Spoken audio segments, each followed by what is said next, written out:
Diamond Harbour Lok Sabha কেন্দ্রের BJP প্রার্থী অভিজিৎ দাস তারই সমর্থনে ডায়মন্ড হারবারের আমতলায় নির্বাচনী রোড শোয়ে অংশগ্রহণ করেছিলেন বাংলার জনপ্রিয় জননেতা তথা এরাজ্যের বিরোধী দলনেতা শুভেন্দু অধিকারী। গতকাল সেই মিছিল, সেই জনসভা, সেই পদযাত্রা আপনাদের সামনে। গণতন্ত্রের এই মহোৎসবে আমরা চাই আপনারা সবাই নিজের ভোট নিজে দিন, আগে ভোট দান পরে জলপান।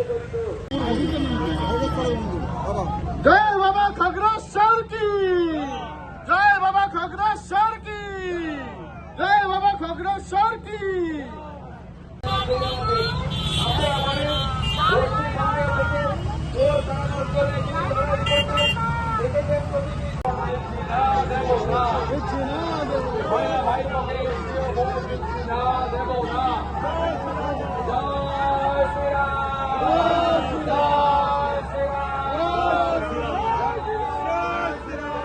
আপনার রাজনীতি, আপনার আওয়াজ, বাংলার খবর। নজর রাখুন বাংলা খবরে।